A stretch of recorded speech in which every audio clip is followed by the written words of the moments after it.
This is the second day of volume by cross-section. We're going to do 5 examples today, and then we'll be done with this lesson. It says, let R be the region in the first quadrant that's enclosed by the graphs of y equals 2x and y equals x squared. Oops, too far. Hopefully you recognize this. We actually did this problem in the last or like 2 videos ago maybe. We just did it with volume by revolution, but now we're looking at it with volume by cross-section. So this is a free response question. Notice that it's number 4, which means that it is a non-calculator question.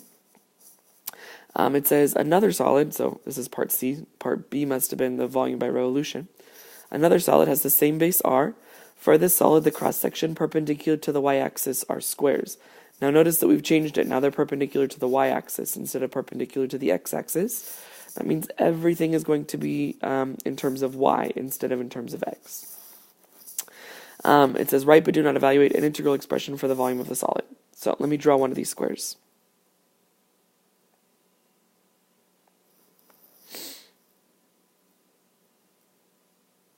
Alright, there's one square. So you can imagine we have a bunch of little squares in here that are all lined up next to each other, going from bottom to top. So, excuse me, the area of a square is side squared.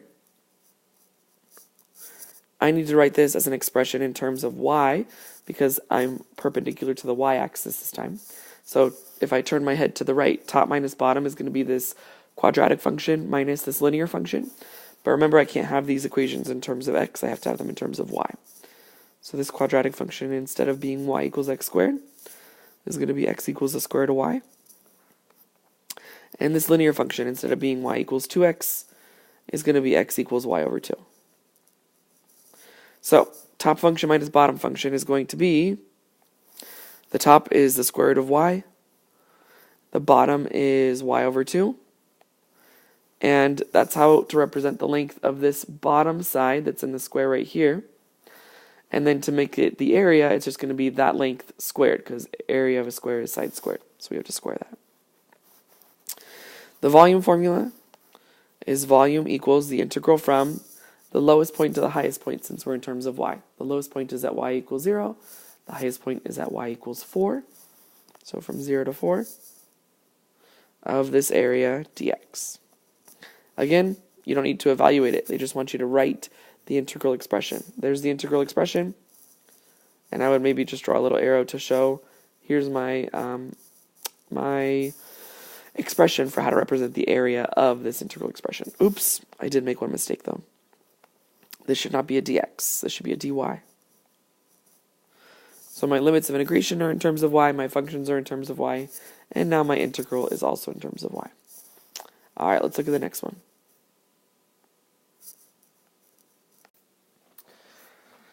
Alright, this question hopefully looks familiar to you. I believe we have looked at it before, maybe when we were looking at area between two curves. Now we are back to it again. It's number 1, which means that it is a calculator allowed question, which is good because notice that down here at the bottom it doesn't say just to set it up and not solve it. We actually have to go through and solve it as well. So it says the region, let R be the shaded region bound by the graphs of y equals the square root of x and y equals e to the negative 3x. Again, hopefully you're familiar with which ones those are. This one up here at the top is y equals the square root of x. And this one right here is y equals e to the negative 3x. And the vertical line x equals 1 is shown in the figure. Part C says, the region R is the base of a solid. For this solid, each cross-section perpendicular to the x-axis is a rectangle, whose height is 5 times the length of its base in region R. So here's a rectangle. And the height of this rectangle, it says, is 5 times the length of the base. So it's a very tall rectangle compared to its base. It says find the volume of this solid. So our job is to be able to find the area of this rectangle. If we can find the area of the rectangle, the volume is pretty self-explanatory from there. So the area of a rectangle is base times height.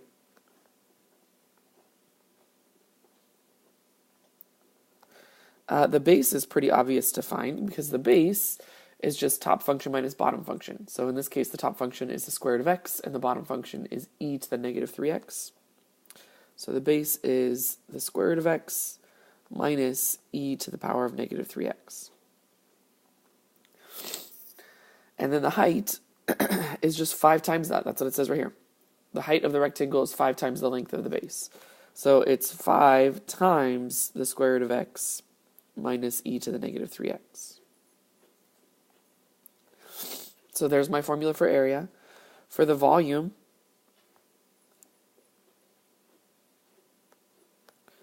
the volume is just the integral from... Now, in order to figure out the volume, we need to know what this point of intersection is, and I don't remember what it is from the last time we did this. So we need to go ahead and put that in our calculators right now. So take a minute and pause your video and put these two functions into your calculator if you have not already done so, and figure out this point of intersection right here. And I'll do the same. Unpause when you're ready to check. So I put these into my calculator, and I figured out that the intersection is the x value of 0.2387. So my integral is the integral from 0.2387, and notice how I didn't round it to 3 decimal places, because this is still an intermediate problem, meaning we're not done yet, and so I want to try and be a little bit more accurate than only 3 decimal places. So why don't you go ahead and put at least 4 as well, to 1. The maximum value for the x value is 1. And then of the area dx. Now, since this is an integral problem, as long as you show your reader, hey, I know how to set up my value of my volume, and I know what the area is, which it's right here, then you don't necessarily need to write it all together again. As long as they can see where you've notated what your area is. So again, make sure to draw an arrow, or if you want to rewrite it, you can rewrite it. So we're going to go ahead and put this into our calculator. Be careful when you put this in. You could actually simplify this a little bit more if you wanted to, and even though I don't usually encourage you to simplify, in this case it probably would help you make less mistakes by entering it into your calculator. So notice that we have the same expression here, the square root of x minus e to the negative 3x here and here. So I can actually rewrite this as 5 times the square root of x minus e to the negative 3x quantity squared. So if that makes it a little bit easier to put into your calculator, go ahead and do it that way. So pause your video, put this in your calculator, see what you get, and check your answer with me. When I put it into my calculator, I got that the volume is equal to 1.554. All right, next example says, let R be the region in the first quadrant bound by the graph of y equals 2 radical x, which I'm guessing is this graph right here. Oops, that's not a very good point. This graph right here. The horizontal line y equals 6, which is up here at the top, and the y-axis, which is right here on the side. It says R is the base of the region for each solid. For each y, it says between 0 and 6. So notice that they're actually giving you the limits of integration here between 0 and 6, because 0 is the very bottom, and y equals 6 is the very top. It says the cross-section of the solid taken perpendicular to the y-axis is a rectangle whose height is 3 times the length of its base in the region R. So again, notice that it's perpendicular to the y-axis, which means everything is going to be in terms of y, and it's a rectangle whose height is 3 times the length of the base. It says write but do not evaluate an integral expression that gives the volume of the solid. And again, notice that this is number 4. So typically, if it's in the non-calculator section, they won't necessarily ask you to evaluate the problem. They'll just ask you to write it. So let's go ahead and draw one of these rectangles. So there's my rectangle, and it's 3 times as tall as it is wide down there at the bottom. So the first thing we want to do is we want to make sure everything's in terms of y. So I'm going to change this equation from y equals 2 radical x, and I'm going to divide by 2 to get y over 2 equals the square root of x, and then square both sides to get y over 2 squared is equal to x, so that my equation is in terms of y. My area. Remember that the area of a rectangle is base times height. So the base, if you tilt your head to the right, is top function minus bottom function, which in this case is y over 2 squared minus 0.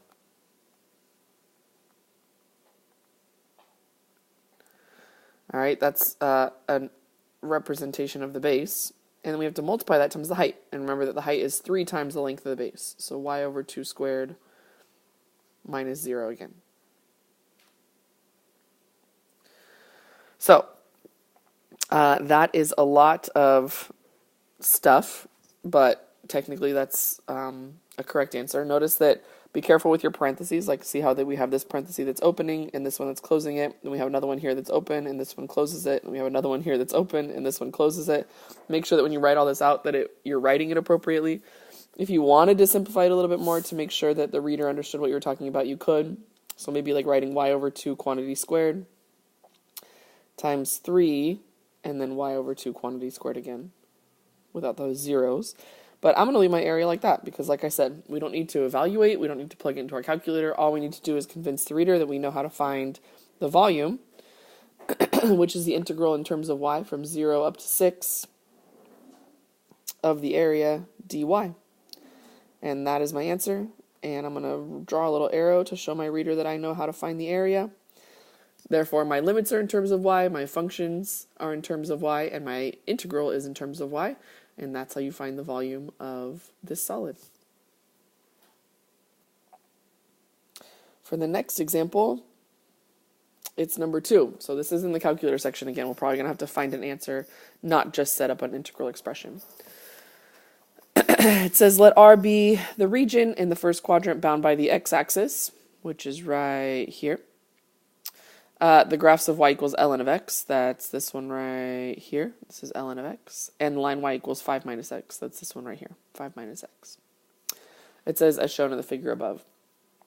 Region R is the base of a solid. For each solid that is perpendicular to the x-axis, it's a square. It says, write but do not evaluate an integral expression involving one or more integrals that give the volume of the solid. Oh, so look at that.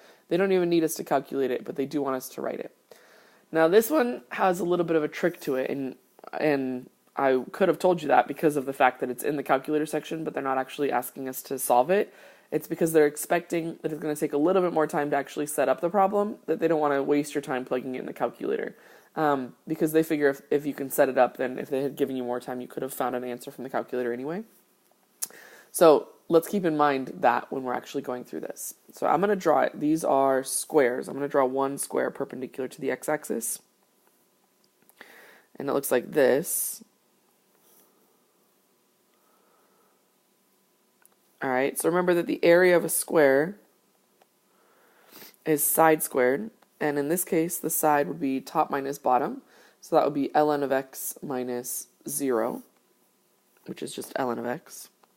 So the area is ln of x squared.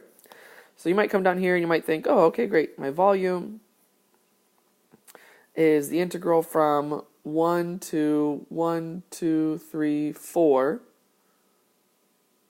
Is that right? No. 1, 2, 3, 4, 5. Just kidding. 1, 2, 3, 4, 5. So from 1 to 5 of the area dx. And if you wrote that, you would be wrong. It's not 100% wrong. There are pieces of it that are good, but there are pieces of it that are wrong as well. I hope that you can kind of tell what's wrong about it.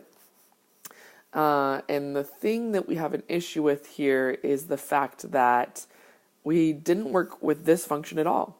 5 minus x is nowhere to be found in our work, which should kind of throw up a red flag because it is part of the shape. And so I want you to notice that the natural log function ln of x is the function that's on top everywhere in this shape until you get to this point.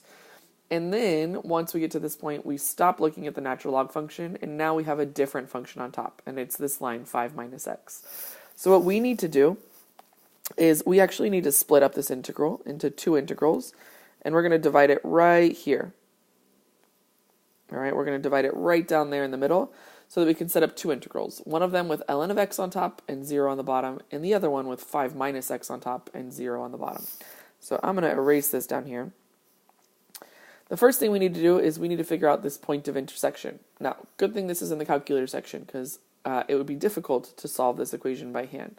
So do me a favor. I want you to pause your video, and what I want you to do is I want you to put in ln of x for y1, put in 5 minus x for y2, and then graph them and find this point of intersection so we know what x value they intersect at. So pause your video and unpause it when you have that answer. All right, so I got this x value to be approximately 3.6934. And what I'm going to do is now I'm going to write my integral. So the first integral, the one with the natural log, goes from 1, starts at 1 on the x-axis, and stops at 3.6934. 3.6934. And instead of just writing a, because I'm actually going to define two different areas, one for the area of the square when it's on this side of that line, and one for the area of the square when it's on this side of that line. Now, normally, like I said, normally I would just say write what your a is, put a in the equation, and be done with it. But because we're not actually evaluating anything, because we do have a little bit more time, I would say take the time to not make it so confusing for the reader, and maybe in this case, because the integral itself will be a little bit confusing, maybe just make their lives a little bit easier and put ln of x squared for your a for this first part.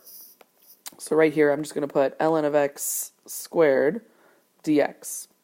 So this is the integral that will represent the volume from 1 to 3.6934 with squares where ln of x is the top function and 0 is the bottom function. Then we're going to need to add that to the area picking up at 3.6934 and going to the end when it touches the x-axis again, which is x equals 5. And now we have a new function on top. Our new function is 5 minus x, and so the expression to represent this square would be 5 minus x minus 0, which is just 5 minus x, and then squared, because it's the area of a square, would be squaring it. So 5 minus x quantity squared dx. And again, we do not need to evaluate it. They just wanted us to write it. That would be enough of an answer to get this correct. Perfect. All right, this is our last problem for today, I believe. Yes, it is. It says, this is in the calculator section. It's number 2, so if we need to, we can use a calculator. But again, if you look down here at the bottom, I just read ahead really quick, and it says, write but do not solve an equation involving an integral expression. So I'm guessing that there's a little bit more work to this. It says, let f and g be the functions given by f of x equals 2x times 1 minus x. That's this one on top.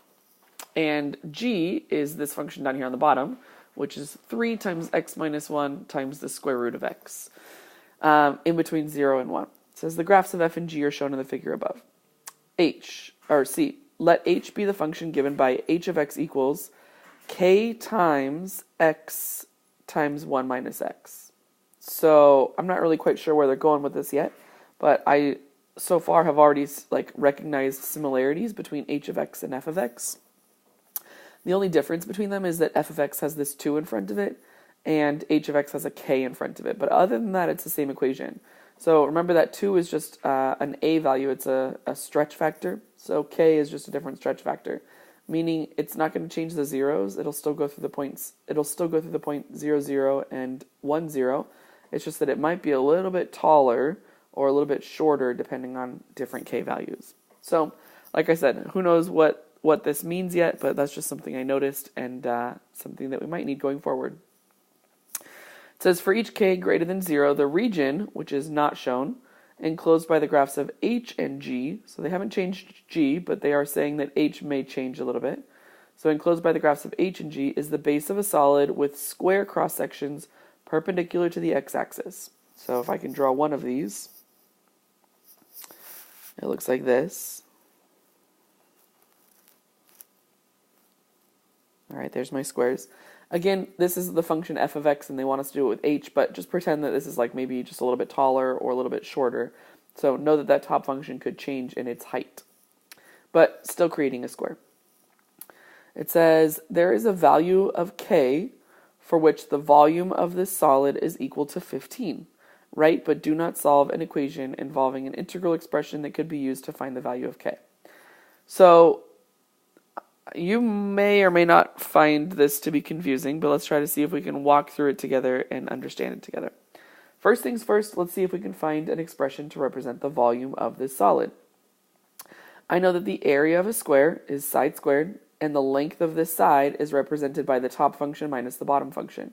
So the top function, in this case, I know in this picture it's f of x, but remember with part C, we're saying that we're using h instead, and it's the exact same ideal shape. The only difference is that it's a little bit taller or a little bit shorter depending on what k is. But the only thing that you need to know is that it's still the top function, and that it still goes through these two zeros just like this one does. So the top function in this case is h of x. Let me just change this to match what we're talking about. All right, the top function in this case is h of x, and the bottom function is g of x, and that has not changed in this problem. So the length of this side of the square is h of x minus g of x. And to find the area of one square, we would just square that. So it's h of x minus g of x quantity squared. So the volume of this solid would be the integral from left bound of 0 to right bound of 1 of the area of that square, which we just said was h of x minus g of x quantity squared dx. Now, if I knew what k was, like if I had a value for k and I could actually plug in h of x into my calculator and I knew what that was, and I could plug in g of x into my calculator and I knew what that was, then I could actually find the volume from 0 to 1. The reason that we can't actually evaluate this in our calculator, the only reason we're not able to evaluate this in our calculator is because h of x has this constant in it that we don't know what it is. We don't know what k is. But they're actually not asking us to solve for the volume. They're just telling us there is a value for k where the volume of the solid is equal to 15. It says, write but do not solve an equation involving an integral expression. So here is my integral expression. If I want to make it into an equation, I would just say, hey, guess what? I want this equation, this volume equation, to be equal to 15. That's it. That's literally your final answer. So we answered this question. It says, write, but do not solve. We didn't solve anything. We just wrote something down. Write, but do not solve an equation. This is an equation involving an integral expression. This is an integral expression that could be used to find the value of k. And again, k of x is the only thing we do not know on this side. That's the only unknown that's keeping us from solving this integral expression to begin with. Now, don't worry about the fact that you don't know how to solve this. That's not expected of you. I don't expect you to know how to solve for k. They're just asking us to write an equation that if we did know how to do this, like if we put it into a computer, that it could solve for k for us. So again, don't worry about the fact that you don't know how to actually solve for k. This is the equation that could be used to do that. And that is the last example for today.